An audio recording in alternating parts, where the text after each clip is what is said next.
Next പഠിക്കാൻ പോകുന്നത് PKI അല്ലെങ്കിൽ പബ്ലിക് കീ ഇൻഫ്രാസ്ട്രക്ചർ ആണ്. So basically public key infrastructure നമ്മളൊരു ഡെഫിനേഷനായിട്ട് പറയുകയാണെന്നുണ്ടെങ്കിൽ it is a set of the hardwares and softwares policies people who are involve in the creation as well as revoking the digital certificates. അതിനെയാണ് നമ്മൾ public key infrastructure എന്ന് പറയുന്നത്. ഇതിൻ്റെ ഒരു main purpose എന്ന് പറയുന്നത് secure acquisition of public keys, അതായത് public കീസിനെ secure ആയിട്ട് എന്താ കിട്ടുക, അതിനെ സ്റ്റോർ ചെയ്യുക, അങ്ങനത്തെ കാര്യങ്ങളൊക്കെയാണ് പബ്ലിക് കീ ഇൻഫ്രാസ്ട്രക്ചറിനകത്ത് വരുന്നത്. ഇതിന് കുറച്ച് കീ എലമെൻറ്റ്സ് ഉണ്ട്. അപ്പോൾ അത് നമ്മൾ ജസ്റ്റ് ഒരു ബ്രീഫ് ചെയ്ത് പോകുന്നത്. First one is entity. Entity എന്ന് പറയുമ്പോഴത്തേക്കും നമ്മുടെ ഒരു respect certificate who is a last person to receive ഒരു ഡെസ്റ്റിനേഷൻ പോയാൽ അപ്പം അതിനാണ് എൻറ്റിറ്റി എന്ന് പറയുന്നത്. That can be end users, devices ആവാം, എന്ത് വേണമാവാം. Next second one is CA അല്ലെങ്കിൽ സർട്ടിഫിക്കേഷൻ അതോറിറ്റി. സർട്ടിഫിക്കേഷൻ അതോറിറ്റി എന്ന് പറയുന്നത് they having a number of administrative functions. അതിപ്പം ഫങ്ഷൻസ് എന്തൊക്കെ നമ്മൾ അടുത്ത പഠിക്കും. നമ്മുടെ ഇപ്പം സർട്ടിഫിക്കറ്റിനെ ക്രിയേറ്റ് ചെയ്യുന്നില്ല അല്ലെങ്കിൽ അതിന് റിവോക്ക് ചെയ്യുന്നത് CRL എന്നൊരു സംഭവമുണ്ട്. Certification revocation list. സോ ആ ഒരു സംഭവം ലൈക്ക് CRLനെ നമ്മൾ ക്രിയേറ്റ് ചെയ്യുന്നതും CRLനെ അപ്ഡേറ്റ് ചെയ്യുന്ന കാര്യങ്ങളൊക്കെ ഇവിടെ CA ആണ് നോക്കുന്നത്, സർട്ടിഫിക്കേഷൻ അതോറിറ്റിയാണ് നോക്കുന്നത്. ഇനി അടുത്ത വരുന്ന RA, അതായത് രജിസ്ട്രേഷൻ അതോറിറ്റി. ഇപ്പോൾ ഫോർ എക്സാമ്പിൾ CAക്ക് കുറേ ഫങ്ഷൻസ് ഉണ്ടെന്ന് വിചാരിക്കുക. അതിൻ്റെ ഒരു ഭാഗമാണ് RA ചെയ്യുന്നത്, ലൈക്ക് അഡ്മിനിസ്ട്രേറ്റീവ് ഫങ്ഷൻസിന് ഹെൽപ്പ് ചെയ്യാന്നുള്ളത്. ഇനി ഈ ഒരു സംഭവം അതായത് RA ചെയ്യുന്ന മെയിൻലി രജിസ്ട്രേഷൻ പ്രോസസ്സാണ്. അത് കഴിഞ്ഞിട്ട് സർട്ടിഫിക്കറ്റ് പബ്ലിഷ് ചെയ്യാണ് ചെയ്യുന്നത്. ഇനി ഫോർത്ത് വൺ വരുന്നത് CRL issuer. If by chance ഞാൻ നേരത്തെ പറഞ്ഞത് CA ആണ് CRL ലൈക്ക് ഇഷ്യൂ ചെയ്യുന്നത്, പക്ഷെ ലൈക്ക് ഇപ്പം ഞാൻ പറഞ്ഞ പോലെ ഒരു part of administrative function share ചെയ്യുന്ന പോലെ തന്നെ CRL ഇഷ്യൂ എന്ന് പറയുന്നത് CRL റിപ്പോസിറ്ററിയിലോട്ട് ഇഷ്യൂ ചെയ്യാനും പബ്ലിഷ് ചെയ്യുക, സ്റ്റോർ ചെയ്യുക എന്നുള്ളൊരു പരിപാടിയാണ് ചെയ്യുന്നത്. സോ ദാറ്റ് ഈസ് അഗൈൻ അത് ഒരു ലൈക്ക് ഒരു അഡ്മിനിസ്ട്രേറ്റീവ് ഫംഗ്ഷൻ ഷെയർ ചെയ്യാനായിട്ടാണ് CRL ഇഷ്യൂ എന്ന് നമ്മൾ യൂസ് ചെയ്യുന്നത്. റിപ്പോസിറ്ററി എന്ന് പറയുന്നത് ബേസിക്കലി ഡെസ്റ്റിനേഷൻ അല്ലെങ്കിൽ പ്ലേസ് ടു സ്റ്റോർ നമ്മുടെ CRLസും അല്ലെങ്കിൽ സർട്ടിഫിക്കറ്റ്സ് ഒക്കെ സ്റ്റോർ ചെയ്യാൻ പറ്റുന്ന ഒരു പ്ലേസ് ആണ് റിപ്പോസിറ്ററി എന്ന് പറയുന്നത്. ഈ ഒരു ഡയഗ്രാം നോക്കി ഇപ്പം നമ്മുടെ റിപ്പോസിറ്ററിയിൽ CRL റിലേറ്റഡ് എന്തെങ്കിലും ഡേറ്റ് അല്ലെങ്കിൽ സർട്ടിഫിക്കറ്റ്സിൻ്റെ എന്തെങ്കിലും കാര്യങ്ങൾ തപ്പണമെന്നുണ്ടെങ്കിൽ എൻഡ് യൂസേഴ്സിന് ഡയറക്റ്റ് ആയിട്ട് റിപ്പോസിറ്ററി പോകാം. അഥവാ ഇഷ്യൂവിങ് റിലേറ്റഡ് ആണെന്നുണ്ടെങ്കിൽ എൻഡ് എൻറ്റിറ്റിക്ക് RA അപ്രോച്ച് ചെയ്യും അല്ലെങ്കിൽ CAനെ അപ്രോച്ച് ചെയ്യും. RAനെ അപ്രോച്ച് ചെയ്ത് രജിസ്ട്രേഷൻ പ്രോസസ്സും കാര്യങ്ങളാണ്. സർട്ടിഫിക്കറ്റ്സ് ഇഷ്യൂ ചെയ്യും. സോ RA നേരെ റിപ്പോസിറ്ററിയിലോട്ട് പോകുമ്പോഴത്തേക്കും സർട്ടിഫിക്കറ്റ്സ് അവിടെ സ്റ്റോർ ചെയ്യാണ് ചെയ്യുന്നത്. സോ വേറെ ഇൻഫർമേഷൻ എടുക്കാനായിട്ട് ഡയറക്റ്റ് ആയിട്ട് എൻറ്റിറ്റിക്ക് റിപ്പോസിറ്ററിയിൽ നമുക്ക് ആക്സസ് ചെയ്യാനായിട്ട് സാധിക്കുന്നതാണ്. എന്നാൽ ഇപ്പം ഒരു രജിസ്ട്രേഷൻ അല്ലെങ്കിൽ ഒരു പ്രൊസീജിയേഴ്സ് ഫുൾഫിൽ ചെയ്യാനായിട്ടാണെങ്കിൽ CA RA യൂസ് ചെയ്തിട്ട് റിപ്പോസിറ്ററിയിൽ നമുക്ക് സർട്ടിഫിക്കറ്റ് പബ്ലിഷ് ചെയ്തിട്ട് അവിടുന്ന് എടുക്കാനായിട്ട് സാധിക്കുന്നതാണ്. ഇനി CA to CA കമ്മ്യൂണിക്കേഷൻ ഉണ്ട്. ഇതിനെയാണ് ക്രോസ് സർട്ടിഫിക്കേഷൻ എന്ന് പറയുന്നത്. അത് നമ്മൾ നെക്സ്റ്റ് പഠിക്കും. സോ അതാണ് ഇവിടെ ഡെമോൺസ്ട്രേറ്റ് ചെയ്തിരിക്കുന്നത്. നേരത്തെ പറഞ്ഞ പോലെ തന്നെ CAന്ന് CRL ഇഷ്യൂവർ വഴി നമുക്ക് CRL സർട്ടിഫിക്കറ്റ്സിന് റിപ്പോസിറ്ററിയിൽ പബ്ലിഷ് ചെയ്യാം. So that is the entire diagram of PKI. ഇനി നമ്മൾ നോക്കാൻ പോകുന്നത് PKIയുടെ മാനേജ്മെൻറ്റ് ഫങ്ഷൻസ് ആണ്. സോ ബേസിക്കലി നോക്കുകയാണെങ്കിൽ 7 ഫങ്ഷൻസ് ആണുള്ളത്. ഇതിൻ്റെ ഒരു ചെറിയ ഡിസ്ക്രിപ്ഷൻ പറയുകയാണ്. First one registration. രജിസ്ട്രേഷൻ എന്ന് പറയുമ്പോൾ നമുക്ക് ഒരു യൂസറിൻ്റെ സർട്ടിഫിക്കറ്റ് വേണം. ഒരു സർട്ടിഫിക്കേഷൻ അതോറിറ്റിയുടെ അടുത്ത് അപ്രോച്ച് ചെയ്തിട്ട് ഈ ഒരു സർട്ടിഫിക്കറ്റ് ഇഷ്യൂ ചെയ്യുന്ന സമയത്ത് അതേപോലെ തന്നെ PKI അതായത് പബ്ലിക് ഇൻഫ്രാസ്ട്രക്ചറിലോട്ട് കൂടി എൻറോൾ ചെയ്യും. ഈ enrolling it can be online അല്ലെങ്കിൽ ഓഫ്ലൈൻ പ്രൊസീജിയേഴ്സ് ആയിരിക്കും. മ്യൂച്വൽ ഒത്തൻറ്റിക്കേഷന് വേണ്ടിയിട്ട് കീസ് ഷെയർ ചെയ്യാണ് ചെയ്യുന്നത്.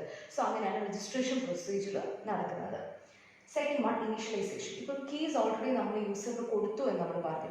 ഈ കീസിനെ പ്രോപ്പറായിട്ട് സ്റ്റോർ ചെയ്യാനും അല്ലെങ്കിൽ ആ ഒരു ഇൻഫ്രാസ്ട്രക്ചർ തന്നെ യൂസ് ചെയ്യാനും അതിൻ്റെ തക്കതായിട്ടുള്ള മെറ്റീരിയൽസ് ആവശ്യമുണ്ട്.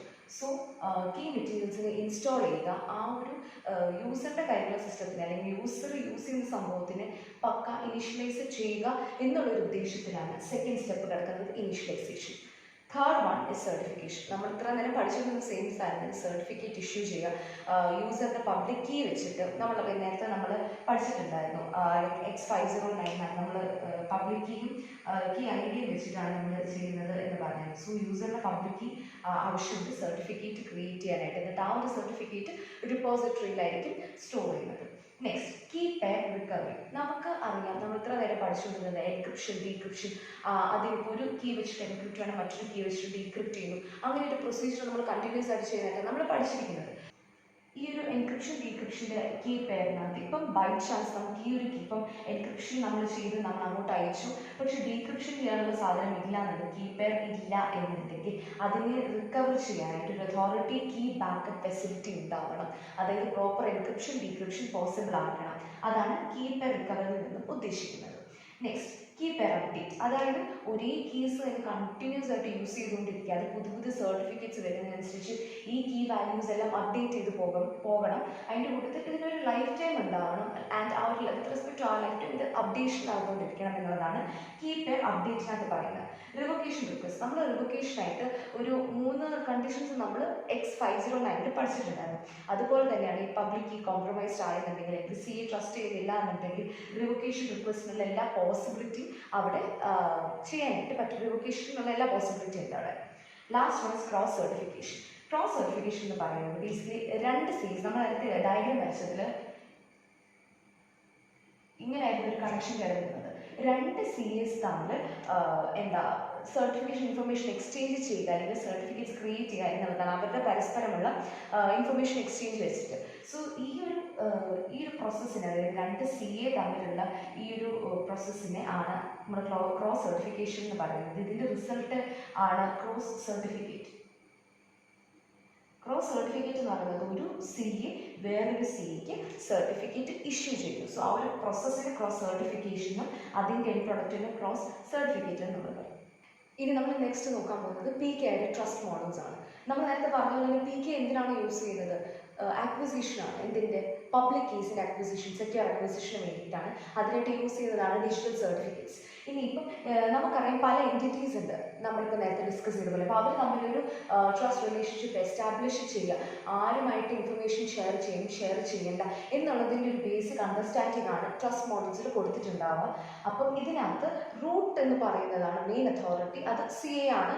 അപ്പം ആ അതോറിറ്റിക്ക് സബ് അതോറിറ്റീസ് ഉണ്ടാവാം, കോർഡിനേറ്റേഴ്സ് ഉണ്ടാവും. സോ അവരുടെ അടുത്ത് ഇൻഫർമേഷൻ ഷെയർ ചെയ്യണോ വേണ്ടോ എന്നുള്ളതൊക്കെ റൂട്ടായിരിക്കും തീരുമാനിക്കുക. 3 ട്രസ്റ്റ് മോഡൽസ് ആണ് നമ്മുടെ അടുത്ത് പറയുന്നത്: ഹൈറാർക്കിക്കൽ, ബ്രിഡ്ജ് ആൻഡ് ഹൈബ്രിഡ്. ഹൈറാർക്കിക്കലിനെ പറ്റി പറയുകയാണെന്നുണ്ടെങ്കിൽ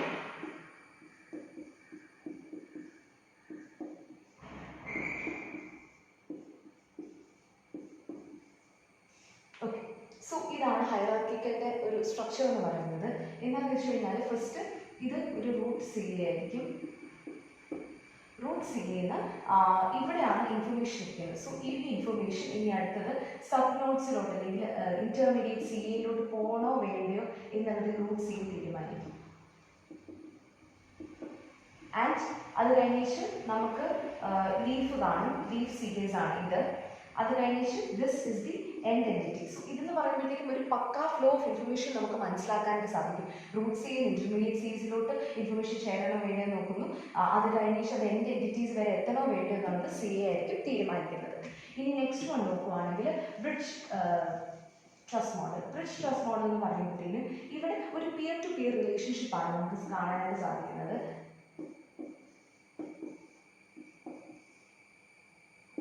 ഇവിടെ ഇതുപോലെ തന്നെ 2 ഹൈറാർക്കിക്കൽ സ്ട്രക്ചർ നമ്മൾ വരയ്ക്കുകയാണ്. ഇവർ 2 പേരും തമ്മിൽ, ഇത് 2 റൂട്ട് CAs ആണ്.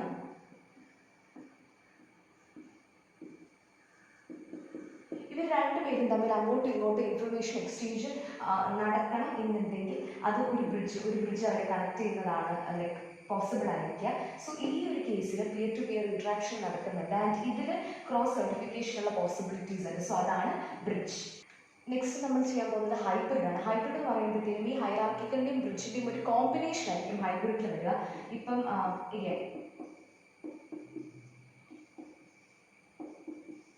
നമ്മളിപ്പോൾ 2 ട്രീസ് ഇങ്ങനെ വരച്ചു, 2 സ്ട്രക്ചേഴ്സ് ഇങ്ങനെ വരച്ചു.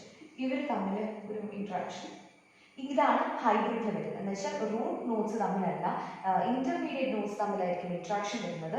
സോ ഇതായിരിക്കും ഹൈബ്രിഡ്. ഇതിൽ ഓർഗനൈസേഷൻസൊക്കെ ഫോളോ ചെയ്യുന്നൊരു സ്ട്രക്ചറാണ്. പക്ഷേ ഇതിൻ്റെ ഒരു പ്രോബ്ലം എന്ന് വെച്ച് കഴിഞ്ഞാൽ കൺഫ്യൂഷൻസ് ഒക്കെ ക്രിയേറ്റ് ചെയ്യാനായിട്ടുള്ള പോസിബിലിറ്റി ഉണ്ട്. കാരണം ഇതൊരു ഓർഡർ ഫോമിലല്ലല്ലോ പോകുന്നത്. So these are the 3 trust models of